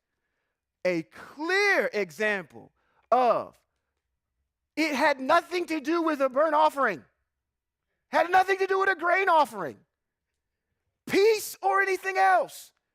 It was Moshe's heart for the people that the Most High saw and said, I forgive on the basis of that, not anything else. Okay? Burnt offerings cost you something. It doesn't cost the Most High anything. That's a penalty that comes out of your pocket. If you do something wrong in the United States, what are you going to do? Part of the time, if I jack up on the DMV and I get a parking ticket or whatever, I got to pay. Okay? It costs me something. So here we have a clear example where the Most High forgives based on the basis of Moshe's heart for the people and not anything else, which is consistent in all of our text. All right? It says, I have forgiven, but as sure as I live and that the whole earth is filled with the glory of Eye Asher Eye, none of the people who saw my glory and signs I did in Mitzrayim and in the desert, yet tested me these 10 times and did not listen to my voice, will see the land I swore to their ancestors. And why is that? Because he's going to make another generation behind it to see it. That's why he can satisfy both criteria at the same time. None of those who treated me with contempt will see it. But my servant Caleb, because he has a different spirit with him, has fully followed me. And I will bring into the land he entered. I will bring into the land he entered, and it will belong to his descendants. Okay, Caleb is from the tribe of where? Yehuda. All right? I needed to do that because I think it's good for us to not only hear our covenant, but then to also understand why they were in the desert and how the Most High was able to see how we hold him to his word and he fulfills his oath. Bunch of things that are in there that we can pull out to learn from, establishing the sovereignty of the Most High, okay? This is going to go quick. I encourage you to make sure you grab your jacket because we're getting ready to get out of here in a second, okay? We're going to fly through the rest of this. Verse 5. Let's go back to chapter number 5. We are about to jump into Lambo. Let's go. That's Lamborghini for y'all don't know. Or the double R. What's the double R? The Rolls Royce. Let's get it. It says a person guilty of any of these things. Excuse me. Let me establish this. We had 3 of them up above. We had what? We had this refusing to testify as a witness if a person touches something unclean or not remembering to fulfill an oath. Okay? Now, we get into verse number 5, and these are the consequences. This is the consequence of these 3, contextually.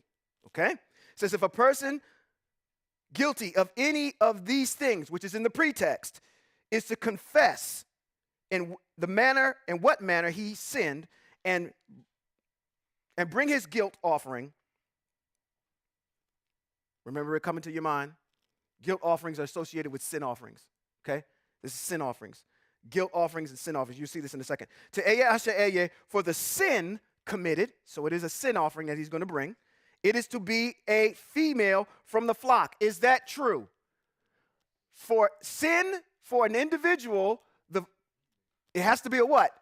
Female. So is this in line with what we read before already in the pretext, the chapter before?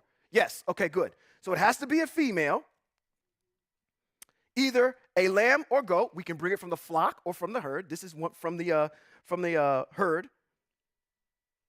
Excuse me.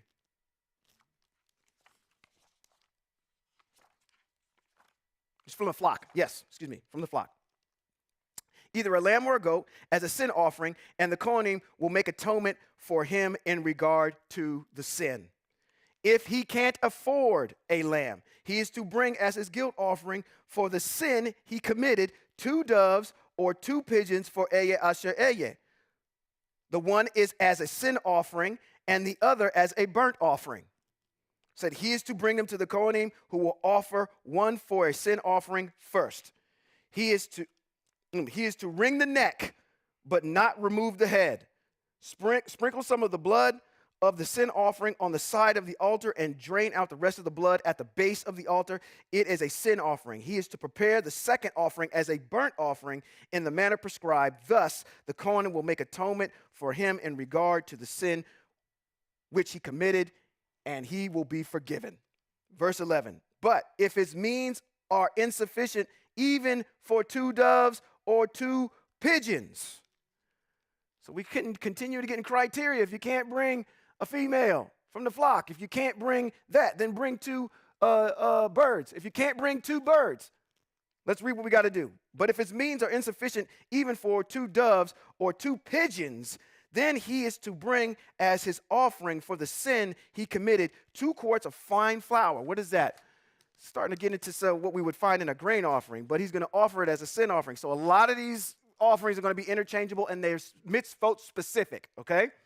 A sin offering, he is not to put any olive oil or frankincense on it because it is a sin offering.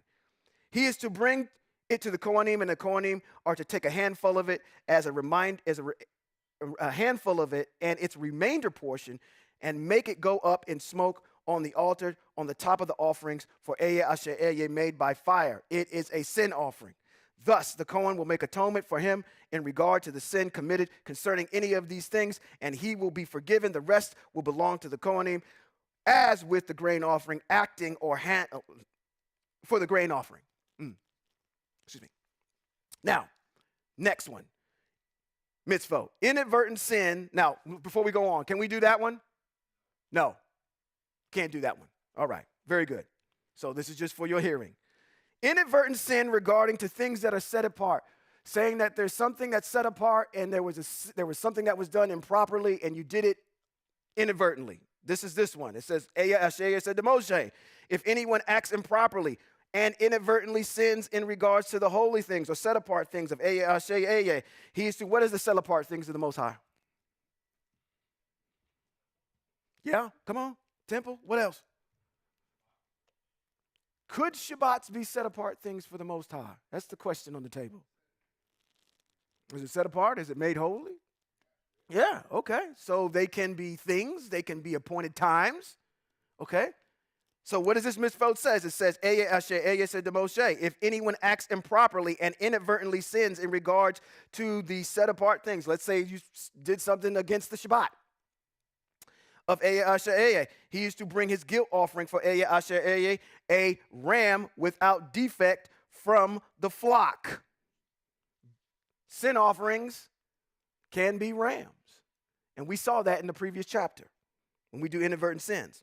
It's right in line with it. Go back and read chapter number 4. It says a ram without defect from the flock or its equivalent in silver shekels, using the sanctuary shekel as a standard, according to your appraisal of its value. It is a guilt offering. In addition, he is to make restitution for whatever he did wrong in regards to the set-apart thing. Moreover, he is to add to that 1/5 and give it to the Kohen. Then the Kohen will make atonement with the ram of the guilt offering, and he will be forgiven. Now, this one I'm going to tell you already off the bat. I don't know if this, first of all, we can't do this one either, right? Can't do it.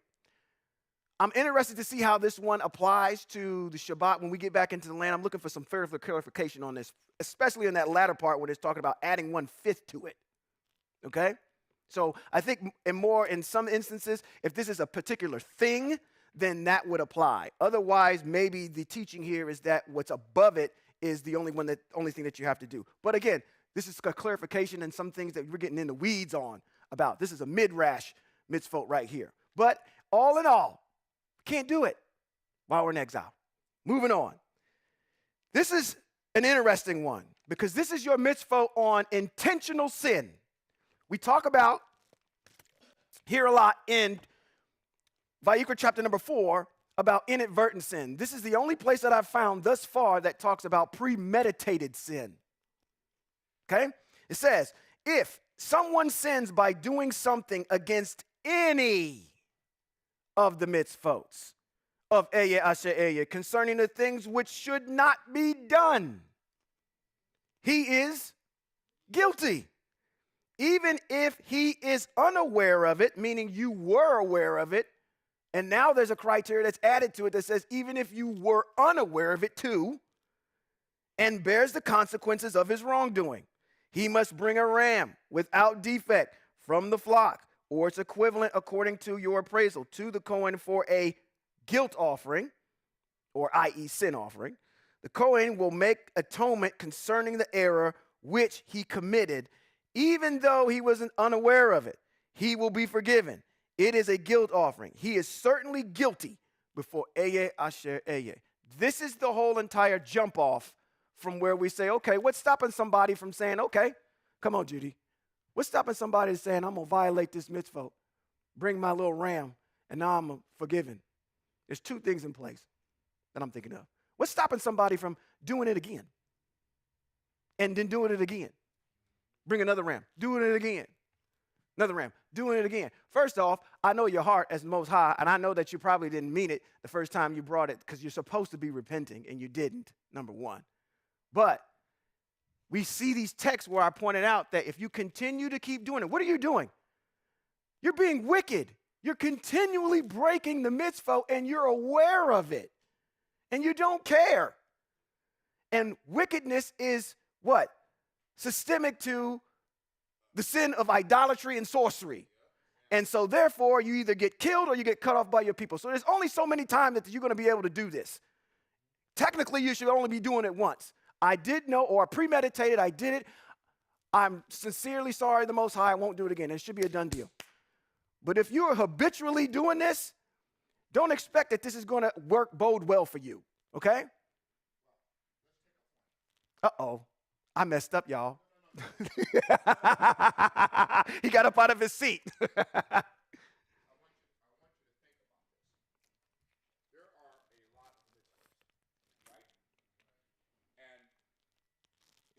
That microphone. The rule. No, you didn't get it. Yeah, thank you, Trey.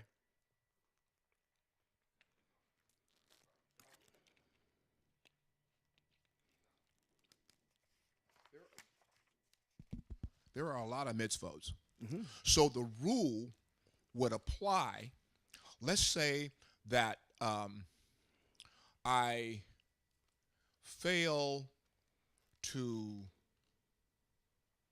do one of those mitzvot, okay? Mm-hmm. And I violated that same mitzvot again. Mm-hmm. And I violated that same mitzvot again. Right. Now, the first time I brought the animal, that should have been to deal with the fact that I'm not going to do that one again. But there are a lot of mitzvot. So if I inadvertently or if I break another mitzvot in that same fashion, it's not the same one. Mm-hmm. See, follow my point? Mm-hmm. So now I'm bringing an offering for that one, because there's a lot of them. There's a lot, yes. Yes, agreed. So point being, I did it knowing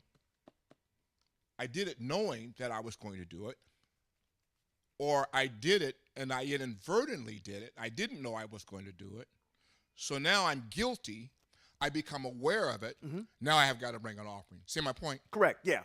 Not an all-encompassing, I did this one, I broke it, and I did it again, I broke it, and then I'm bearing the consequence. Right. It's almost on an individual basis of that particular mitzvah. Yeah. It should be a done deal. We ain't going to see you up here again for that no more. Exactly. And then if you do it again on something, but we shouldn't be doing that anyway, which is point taken. Yeah, exactly. Yes. Mm-hmm. Point taken. Yes, sir. We're good. We got that. So I'm glad that the Moray made that clarification, because, yeah, we don't need to make sure that it's okay, one or two of them, and then now you're done, okay? There's a lot of them that are out there. But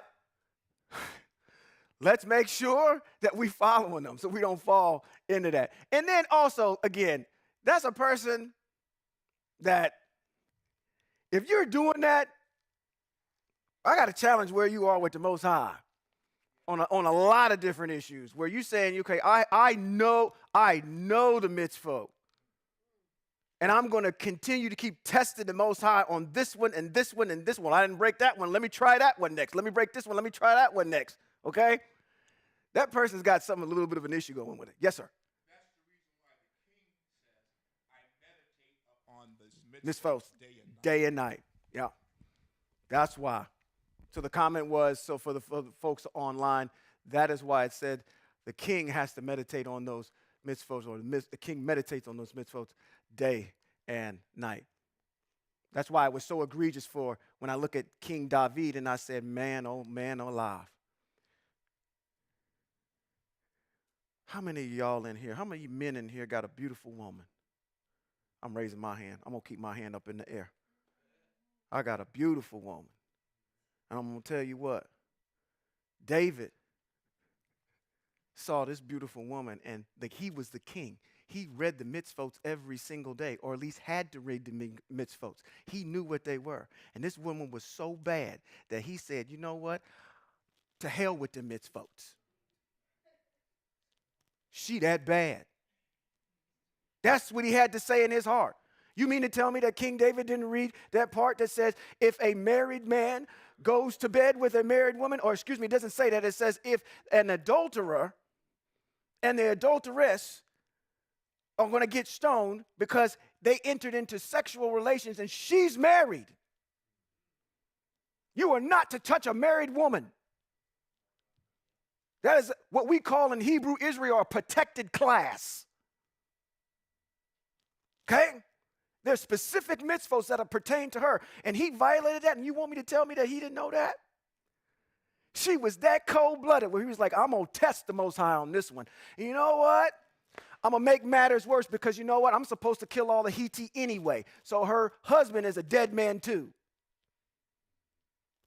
Just because he thought he was clever didn't mean that he got out of it. And I want to remind everybody about David. The reason why David got the punishment that he got is because the Most High is sovereign. It did not matter to the Most High that it was a foreigner or it was a native-born Hebrew Israelite. The Most High enacted justice on David because of a violation that he had against a foreigner. Okay? Y'all keep playing these foreigners to the left. They're a part of us. Okay? Just because they're not bloodline don't mean that those mitzvos don't apply. And it's just as important. But you see, we getting off on some rabbit trails here today. I'm taking too many side quests. I'm having a good time up here today. Yes, Moray Beverly.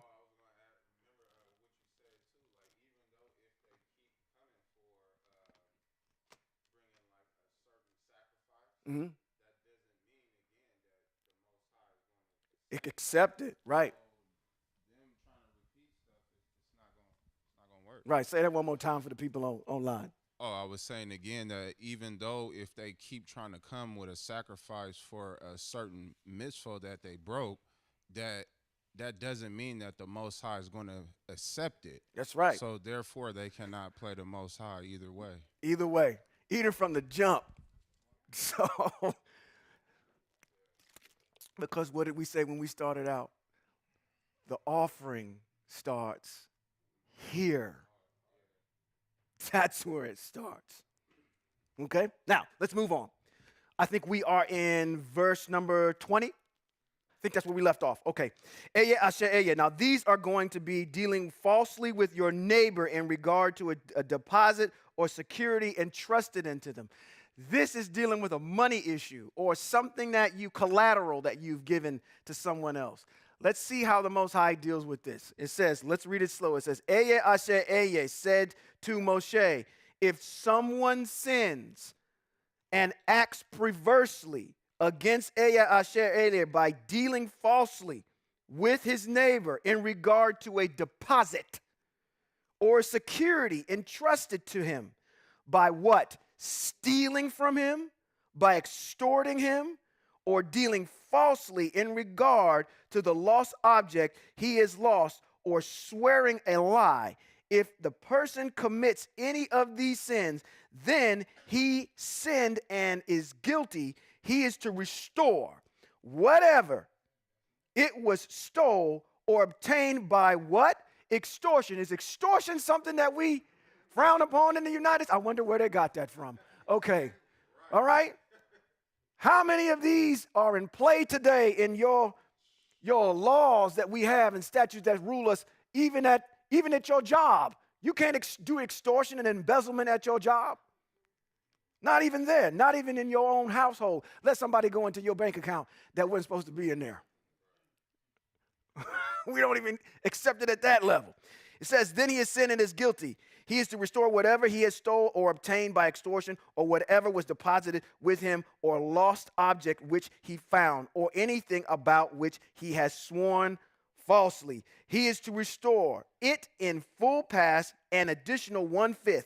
He must return it to the person who owns it. On the day when he presented his guilt offering, he is to bring as his guilt offering to a ram without defect from the flock, or its equivalent according to your appraisal to the Kohen. It is a guilt offering. Thus the Kohen will make atonement for him before and he will be forgiven in regards to whatever it was he did that made him guilty. All right? So we see there. Is that a mitzvah that we can do? Now, part of it we can do because there's an offering that's associated with it. But in its totality, we can't do it. But we're not supposed to be embezzling money from people anyway or stealing or any of that stuff, okay? There's your mitzvah for it right there, okay? We deal peacefully and fairly and honestly with our Hebrew brothers, with anyone, for that matter. Okay. Chapter number 6. Let's get through this. It said, Eye said to Moshe, give this order to Aharon and his sons. This is just follow along. We're going to go through this pretty quick. I'm not going to try to sidestep here. These are going to be the protocol upon which the burnt offering is brought, and this is what the Kohanim are supposed to do when it's brought. This is their protocol on what they're supposed to do when a burnt offering is brought to them. You slaughtered it, you prepared it, you bring it to them. This is what they have to do. Eye said to Moshe, give this order to Aharon and his sons. This is the law for the burnt offering. It is what goes up on the firewood upon the altar all night long until morning. In this way, the fire on the altar will be kept burning. When the fire has consumed the burnt offering on the altar, the Kohen, having put on his linen garment and covered himself with linen shorts, is to remove the ashes and put them beside the altar. Then he is to remove those garments and put on others before carrying the ashes outside of the camp to a clean place. In this way, the fire on the altar will be kept burning and not allowed to go out. Okay? It says each morning the Kohen is to kindle the wood on it, arrange the burnt offering, and make the fat of the peace offerings go up in smoke. Fire is to be kept. Now, I emphasized this in my notes. I said fire is to be kept burning on the altar. How long? Continually. It is not to go out. 14 are all the mitzvot for Aharon and his sons for the grain offering. So you got the protocol for the burnt. Now we're going to do the protocol for the grain. Okay? Now, before we go forward, can we do any of those here in exile? No, we can't do these. Okay? This is specifically to the Kohanim, which we don't have. It says, this is the law for the grain offering for Aharon and his sons, are to offer it before Eye in front of the altar. He is to take from the grain offering a handful of its flour, some of its olive oil, and all of its frankincense, which is on the grain offering. He used to make this remainder portion go up in smoke on the altar as a fragrant aroma for Eye. How do we make things go up as a fragrant aroma? Salt it. There you go. We learned that. There's a fragrant aroma to Eye. The rest of it, Aharon and his sons are to eat. It is to be eaten without leaven in the holy place. They are to eat it in the courtyard of the tent of meeting. It is not to be baked with leaven. Can grain offerings be loose? Yes. Can they be cooked on a griddle? Yes. Can they be cooked in a pot? Yes. Can they be cooked in an oven? Yes.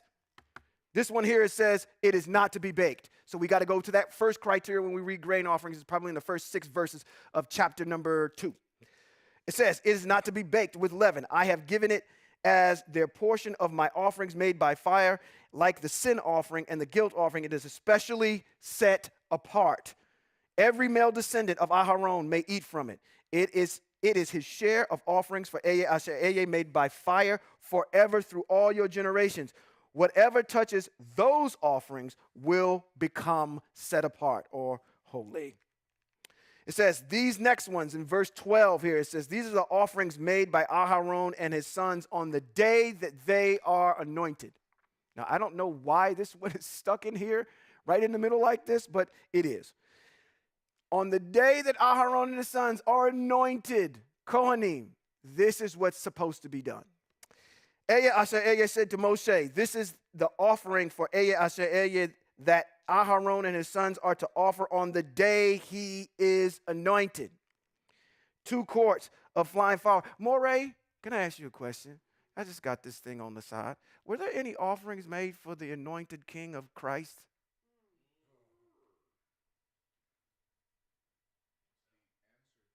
Wait a minute, get his mic, please.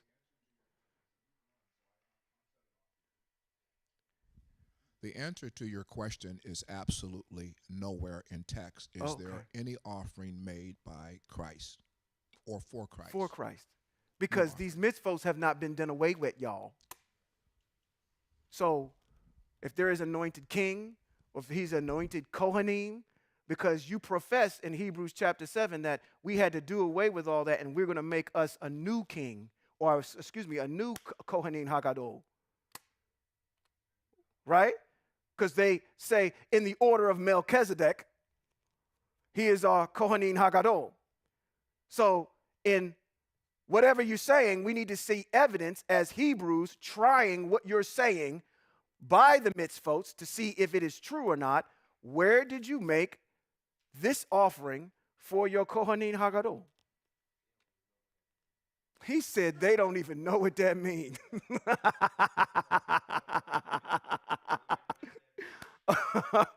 You got to establish precedent that these mitzvot were done away with before Christ even shows up.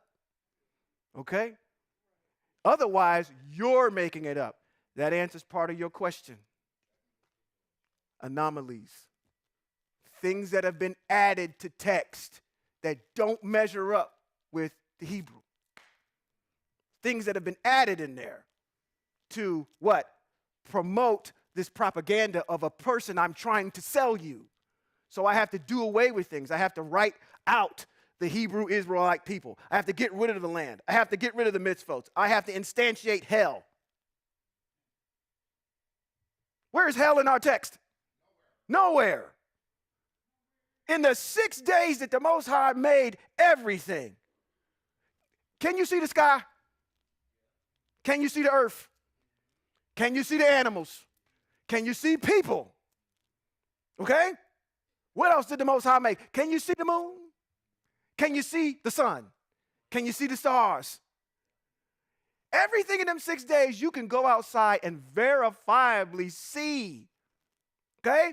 The only thing that you can't is the throne room of the Most High in the Hashemayim. Even that was made. Where in there is hell?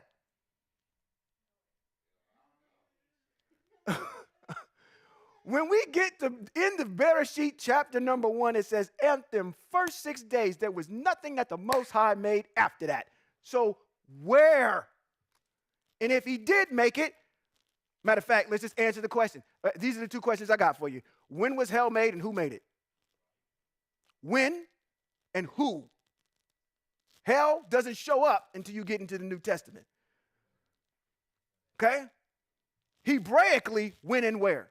I can tell you when and where Christian-wise, Greek-wise, but Hebraically, I can't support that. The word you want to use for hell hath enlarged itself for all the people that's going there. No, the Hebrew word that's in there is Sheol. Sheol is the word for grave.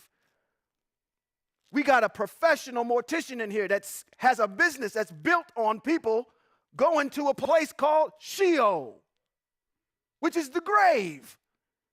Sacramento has a couple of them, quite a few. Okay?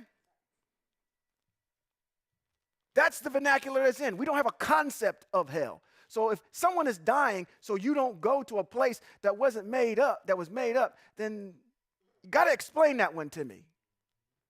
Then you got to challenge that and say, okay, let's move on. Let's move on. I'm sorry. This dude is always in the way because I'm reading the mitzvot of the Most High and they don't line up with what we've been taught. If he is the Kohanin Hagadol, I need to see evidence of this in the mitzvah where he was anointed and these offerings were brought by the Kohanin Hagadol for him. And I don't see anywhere where it's done. Anyway, let's keep going. It says, let's go back to 12. Let me just get it from the top. It says, Eye Asher Eye said to Moshe, this is the offering for Eye Asher Eye that Aharon and his sons are to offer on the day he is anointed. 2 quarts of fine flour, half of it in the morning and half in the evening. That sounds very specific to me. It says, as a grain offering from then on, it will be mixed well with olive oil and fried on a griddle. Then break it in pieces, and offer the grain offering as a fragrant aroma for Eye Asher Eye. That breaking of the bread at y'all's upper room, don't classify that, okay? If you want to symbolize it, that ain't it either. Okay? Hebrews, we don't sacrifice people. We don't cannibalize people. We don't drink their blood. We don't eat their flesh. Unless, he said, unless you can show me somewhere in these mitzvahs where we do that, I will gladly sit myself down. Okay. The anointed Kohanim, the anointed Kohanim, okay. The anointed Kohanim who will take Aharon's place from among the descendants will offer it. It is, come on, Trey, what?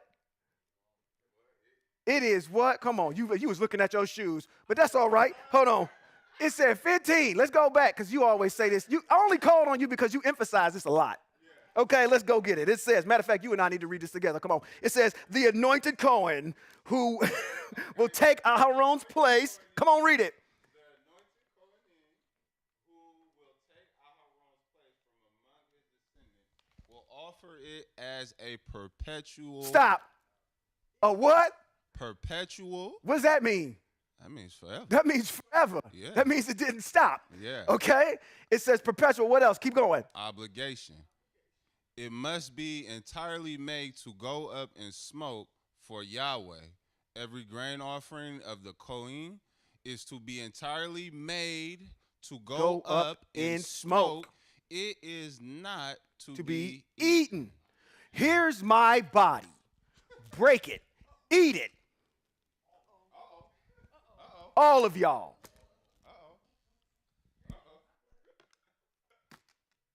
If that you even were trying to get there with this particular mitzvah, trying to make it work. These offering, okay, let's just keep going because I'm going to tell you what, when you measure up, you gotta always, just like with anything we read, either internally or externally, it has to measure up with what's in text. Okay? Let's go. 17. This is the last one. This is actually completing this portion of it where this is the protocol for Aharon and his sons when they bring a sin offering. Okay? When they bring a sin offering. So we did their protocol for the burnt. We did the protocol for their, grain. Excuse me. And then now we have the protocol for the sin. This is what they're supposed to do. It says, Eya Asher Eya said to Moshe, tell Aharon and his sons, this is the law for the sin offering. The sin offering is to be slaughtered before Eya Asher Eya in the place where the burnt offering is slaughtered. It is especially set apart. The Kohen who offers it for the sin is to eat it.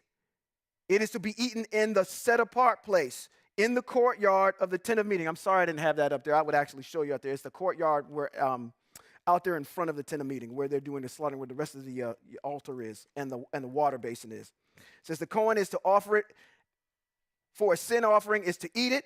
It is to be eaten in a set-apart place in the courtyard of the tent of meeting. Whatever touches its flesh will become set apart. If any blood splashes on any item of clothing, you are to wash it in a set-apart place. The clay pot which it is cooked must be broken. It is cooked. If it is cooked from a bronze pot, it must be scored and rinsed in water. Any male from your family of Kohanim may eat the sin offering, it is especially set apart. But no sin offering which has had any of its blood brought into the tent of meeting. Listen to that. Hold on. But no sin offering which has had any of its blood brought into the tent of meeting to make atonement in the set apart place is to be eaten. It is to be completely burnt up. What is that last criteria? What is that? Where does that happen? When? That happens at Yom Kippur. Right? He has to go in once a year and make an atonement. All right? Okay? So, if it says any of that blood is brought inside, now check me on that. I said Yom Kippur, but check me on that. I believe that's what it is what this is referring to, because it's one of those things that are brought inside the tent of meeting. I think they have to sprinkle on the Ark of the Covenant on some specific sides some of the blood, or sprinkle it 7 times inside on the horns. Yeah, I think that's where it's placed. So if any blood from that animal is brought inside, then it cannot be eaten. So we're talking about, okay, you're bringing this offering, and then there's meat that's coming from this offering. Some of these offerings the Kohanim can eat. That's why when we get over into Shemuel, and there was this issue going on in Israel where the 2 sons, I think of Eli, were going around getting the choicest meat out of the pot. because they were doing that from the offerings that they were making, and it angered the Most High. Okay? So, you see, if you got the backstory on some of these mitzvot, you understand when you start reading like Shemuel and all these other things, and when this is what they were doing, because it goes back to a mitzvot that we're talking about, what they can and cannot eat. So now you know where it is in chapter number 5 when you see stuff like that. Okay? When you read anywhere and they said they were eating this particular sacrifice. Well, there's a specific place that they got to eat it in, and it has to be done a specific way. Okay? We got protocols for that. Piggybacking on what Amore said last week, he said something about this as being very specific. This is very specific. This is not some willy-nilly thing. Okay? All right. That completes chapter number 6. When I come back next week, we are going to go through chapter number 7 and 8. We're going to learn about the same thing, the mitzvot for the grain offering.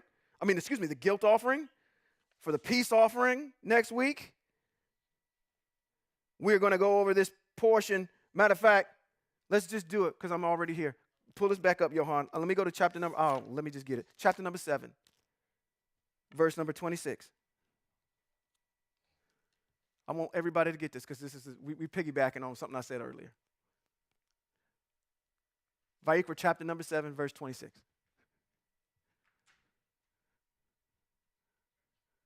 This is for anybody that wants to challenge you on communion. Communion. Everybody know what communion is?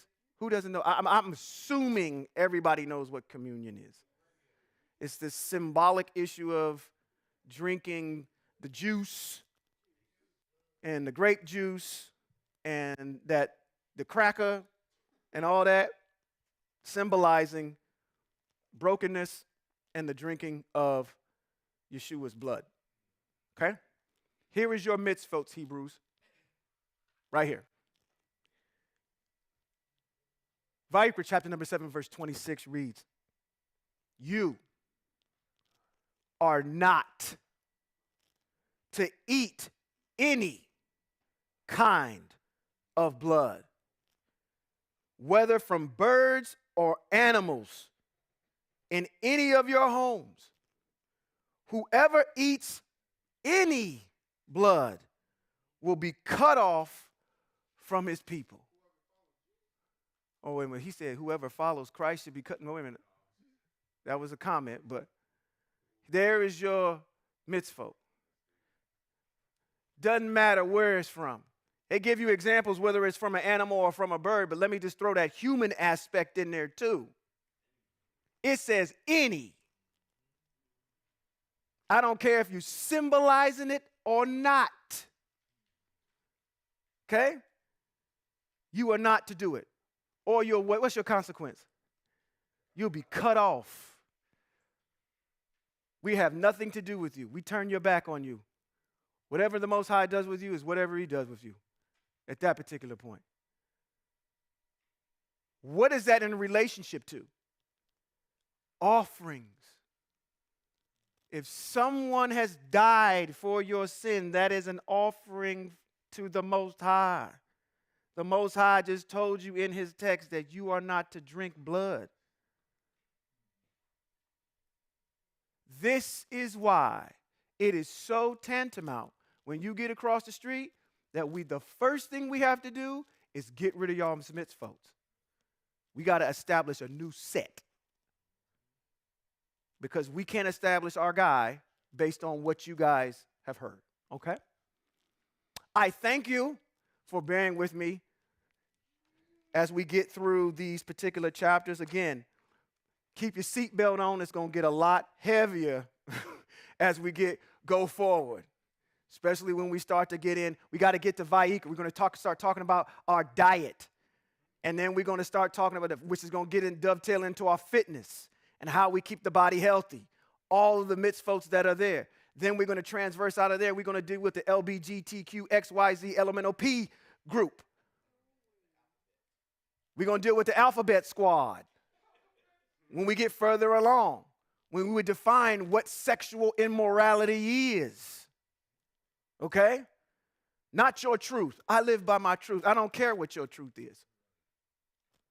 I live by the only truth spoken by the word of the Most High. So I thank you for all of that. Let me bless you so we can get out of here. Yivareka ka Yahweh v'yishmareka. Yair Yahweh panav eleka v'huneka. Yisa Yahweh panav eleka v'yasam leka shalom. Which just simply means in the English, may Yahweh, Johan, bless you and keep you. May Yahweh make his face to shine on you and show you his favor. May Yahweh or Eye Asher Eye lift up his face towards you and give all of you shalom, West Coast Hebrews, till we meet next time. Thank you. Those of you that have been watching by way of the stream, we ask you if you would be so kind as to make your contribution to First Tabernacle Fellowship. I appreciate all of those of you that have been making your contributions. I appreciate that. It helps us to keep doing what we are doing. The QR code is on the screen, and we appreciate all that you do. Thank you very much.